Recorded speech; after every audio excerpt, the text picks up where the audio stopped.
Okay. So we are here as members of Team C of the Presidential Task Force on Religious Organizations at Kabunde, Homa Bay. We've had a very engaging session with leaders from the county, members of the public, and various other stakeholders discussing about the religious organizations, what is working, what is being done well, and where there have been occasions for some failures, some people abusing the freedom of religion to cause harm to Kenyans. We've discussed that. We've discussed recommendations for improving the management and the running of religious organizations, including a lot of emphasis on self-regulation and also government being more involved in the process. So we are done with the session that we were having. So what views come out regularly? So there have been views about how the positive role that is played by religion. Most people involved in religion are doing very good in helping people to engage with God and also in social welfare for the community and the country. But there are some who are hiding behind religion to do wrong things. And of course, we are all very cognizant with what has happened at Shakahola in the last few weeks and months, with many Kenyans who have died because of radicalization, extremism, religious extremism, and indoctrination. So we have discussed how to avoid abuse or misuse of religion. And there have been several comments that have been issued. I'm not able to go into them one by one, but all of them touching on the question of how to more effectively regulate, how to more effectively bring together umbrella religious bodies, and how to effectively engage in monitoring and evaluation or reporting mechanisms when things are not going well. My name's Bishop Abrams Wanda Udongo. I'm the chairman of the Interfaith Networks in Homa Bay County. Today we were gathered here, members of the clergy from different faiths, from different representatives of different umbrella organizations, and even other members of the society in general to give our views to the task force, the President's task force on reforms towards religious institutions. The views that we have given, the summary of the views that have been expressed mostly bordered on regulations. We realize that there has been gaps, and no one can deny that. But we eventually realized, and most of us gave the opinion that the umbrella organizations, that is religious coordinating bodies, needs to be empowered and needs to be enshrined into the Constitution so that they can do oversight, supervision, and they can help the government to understand the specific dynamics of faith and doctrine.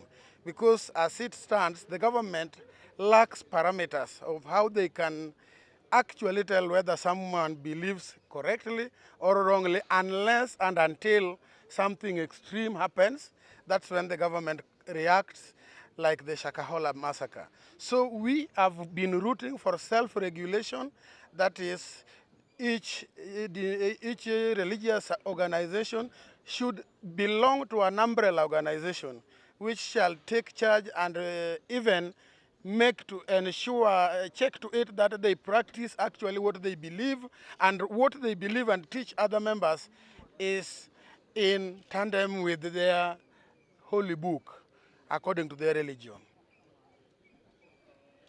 I would want to say that we, as the clergy, we are concerned, and we would rather admit that we need to do more to protect and enhance the integrity and the good name of the clergy. And this actually calls for our own individual and personal commitments towards integrity and towards faith that we profess. For example, on the floor, there emerged issue that we need to enhance mechanisms, both internal and even external, for accountability, for transparency, and even to manage transitions in these religious organizations. Because we realize that sometimes there are cases, instances, not all, but isolated cases of conflict of interest, whereby you can find that almost the entire leadership consists of members of one family. Those are conflicts of interest and lapses that needs to be fixed. We believe that as religious leaders, we are accountable to the members of our various religions. We need to give them, we don't just have a task to call them to give. I believe we have also an equal task to tell them how much they have given and what we have spent on what they gave. Thank you so much.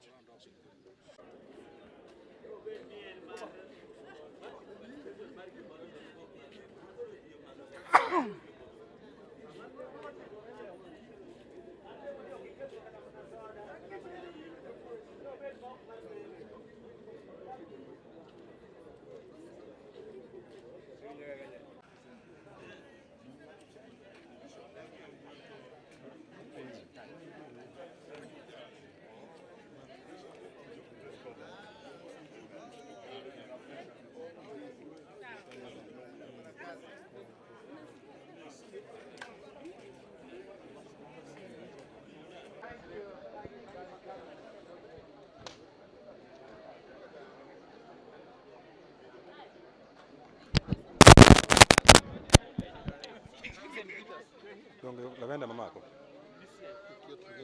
Lavenda. Lavenda. Get hold of.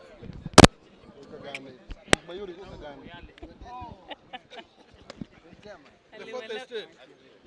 When will you become the fifth estate? I'm about. Bado muko too far.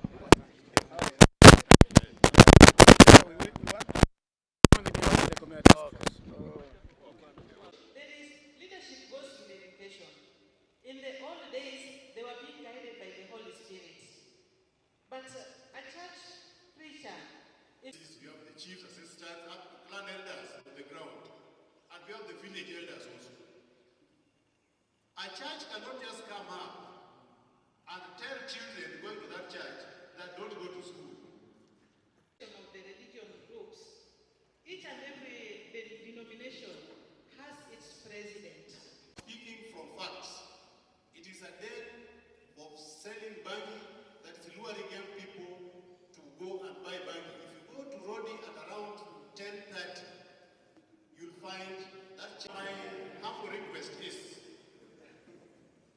the government, there should be legislation